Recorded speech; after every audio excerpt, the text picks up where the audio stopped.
Question जो है वो आते कैसे हैं। देखिएगा, मैथमेटिक्स नाम सुन के आपको परेशानी होती है। क्यों भाई?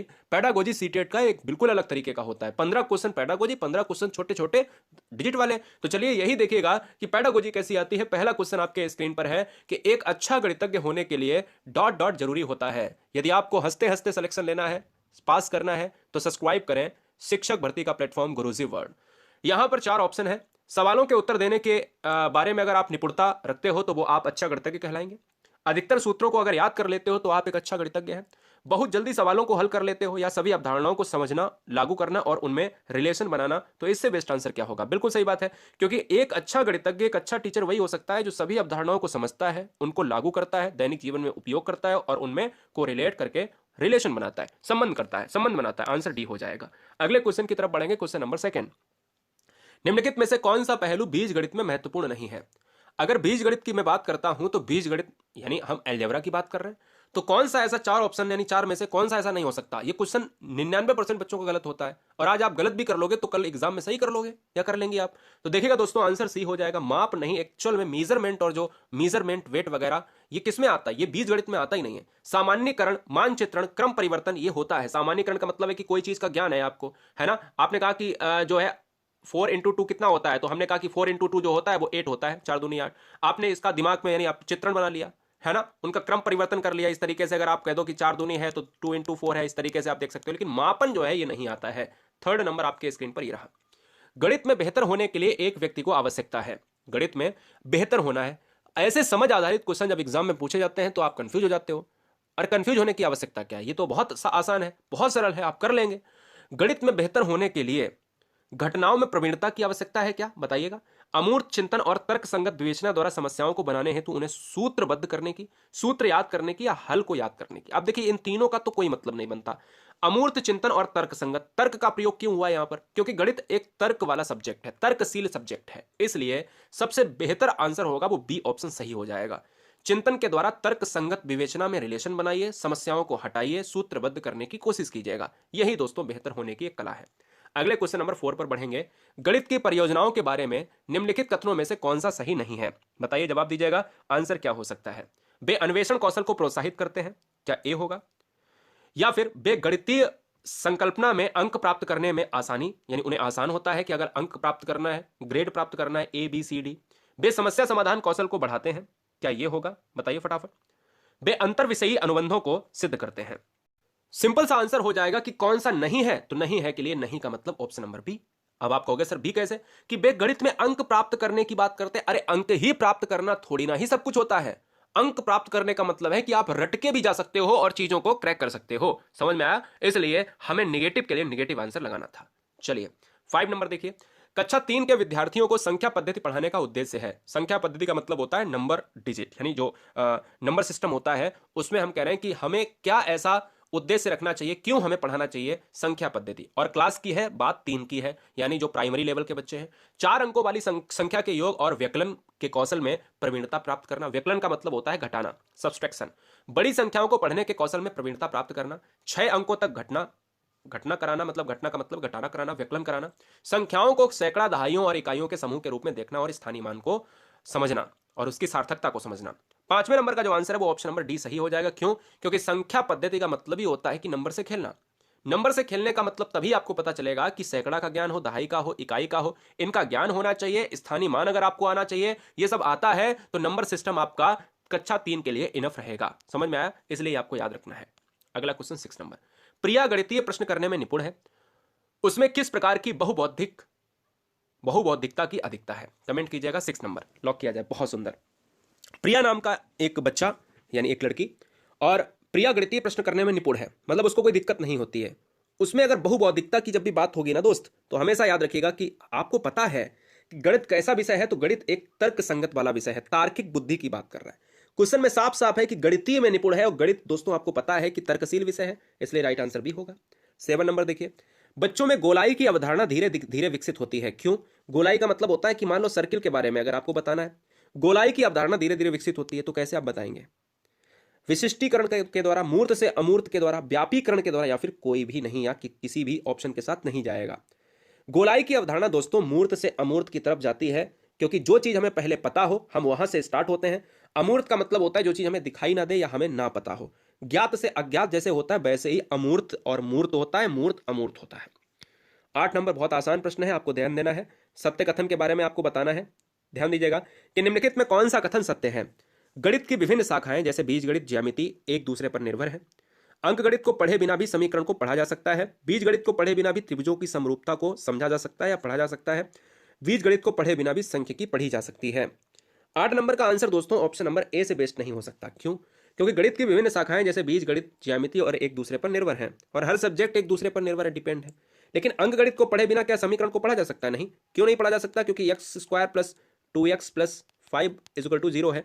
तो क्या आप पढ़ लोगे? नहीं पढ़ पाओगे यार। बीज गणित को पढ़े बिना आप त्रिभुज, क्या यार बात करते हो, है ना? फिर उसका मतलब ही क्या रह जाएगा। और बीजगणित को पढ़े बिना आप सांख्यिकी, स्टैटिक्स को पढ़ सकते हो? नहीं, कतई नहीं हो सकता। तो आंसर ए हो जाएगा। 9 नंबर देखिए, प्राथमिक स्तर पर गणित का क्या महत्व है। प्राथमिक स्तर पर जो गणित का महत्व है दोस्तों, वो हमारा सांस्कृतिक होगा, सामाजिक होगा, मानसिक होगा या धार्मिक होगा। धार्मिक वर्ण तो कट जाएगा, मानसिक वर्ण जुड़ जाएगा। प्राथमिक स्तर पर गणित का जो है जो सिस्टम होता है वो मानसिक ही स्तर को समझता है। आपको मैं बता दूं, इसका जो पूरा सिस्टम है, मैंने आपको कई बार बताया है कि जब भी आप मैथ की बात करेंगे तो यह तर्क के ऊपर आधारित होता है, तर्कशील होता है। मानसिक के ऑप्शन के साथ सबसे सटीक बैठेगा। मानसिक क्रियाओं से जुड़ा हुआ एक विषय है जिसका नाम है मैथमेटिक्स। क्वेश्चन नंबर 10 आपके स्क्रीन पर है, एनसीएफ 2005 से। राष्ट्रीय पाठ्य चर्चा रूपरेखा एनसीएफ 2005 के अनुसार प्राथमिक विद्यालयों में गणित पढ़ाने का मुख्य उद्देश्य निम्नलिखित में कौन सा नहीं है।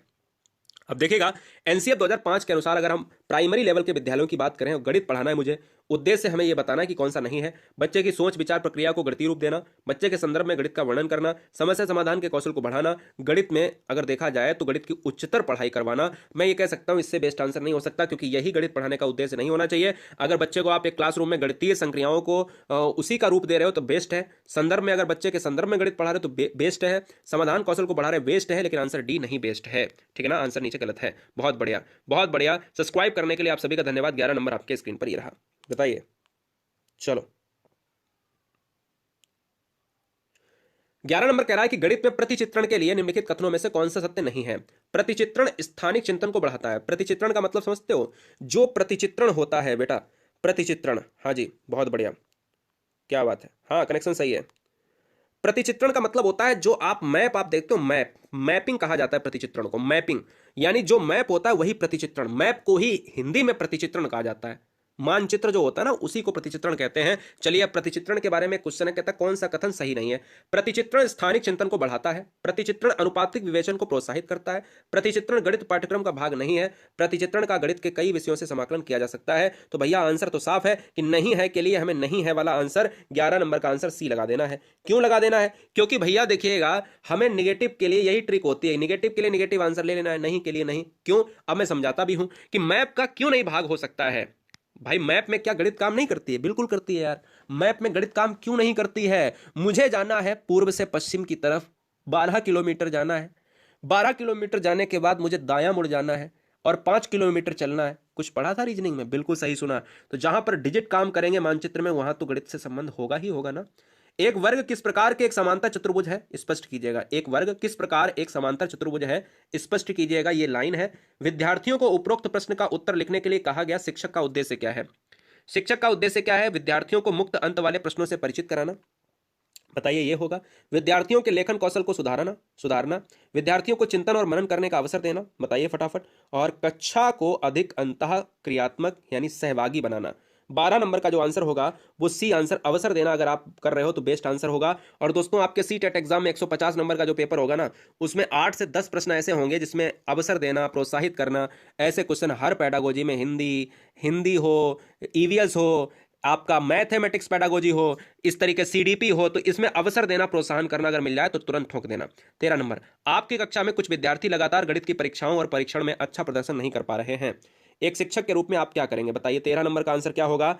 बताइए। उनको उच्च उपलब्धि वालों के साथ बैठा देंगे, अच्छा ना करने के परिणामों को समझाएंगे, अभ्यास के लिए टेस्ट देंगे, या फिर कारणों का निदान करेंगे, उपचार कदम उठाएंगे। हमसे कह रहा है कि भाई अच्छा प्रदर्शन अगर नहीं कर पा रहे हो तो आप एक शिक्षक है तो क्या करेंगे? आप एक शिक्षिका है तो क्या करेंगे?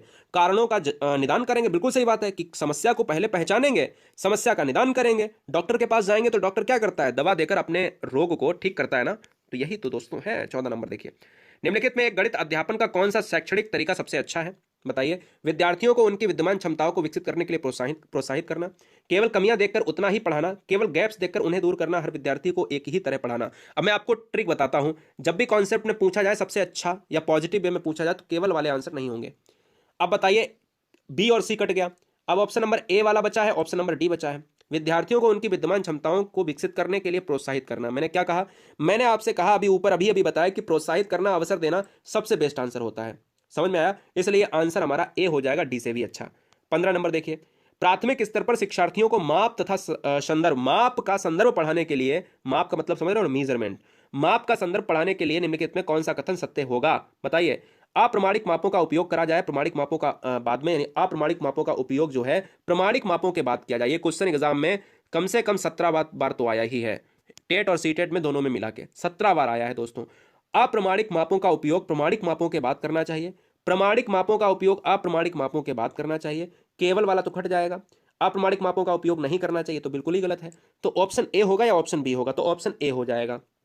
क्यों? क्योंकि बच्चा छोटा है प्राथमिक स्तर में, और प्राथमिक स्तर में 1 से 5 तक का बच्चा होता है। अप्रमाणिक मापों का प्रयोग, मान लो कोई रूल पड़ी है, कोई डंडा पड़ा है, जान लिया कि लगभग ये इतने सेंटीमीटर का होगा, तो क्या ऐसे ही बताने लगेंगे? नहीं, पहले प्रमाणिक माप बताएंगे फिर अप्रमाणिक। तो यही तो हुआ, अप्रमाणिक मापों का उपयोग प्रमाणिक के बाद करेंगे, यही सबसे बेस्ट है। समझ में आया? 16 नंबर देखिए, एक रचनात्मक कक्षा में शिक्षकों को निम्नलिखित में क्या नहीं करना चाहिए? विद्यार्थियों को प्रश्न के हल ढूंढने के लिए अपनी नीतियां विकसित करने देना, विद्यार्थियों को सूत्र रटने के लिए कहना, ऐसी परिस्थितियां बनाना जिसमें जो है विद्यार्थी हल खोजने में प्रवृत्त हों, या विद्यार्थियों को गणितीय साधनों के रूप में अर्थ बनाने देना। बताइए। 16 नंबर का जो आंसर होगा दोस्तों वो ऑप्शन नंबर बी हो जाएगा।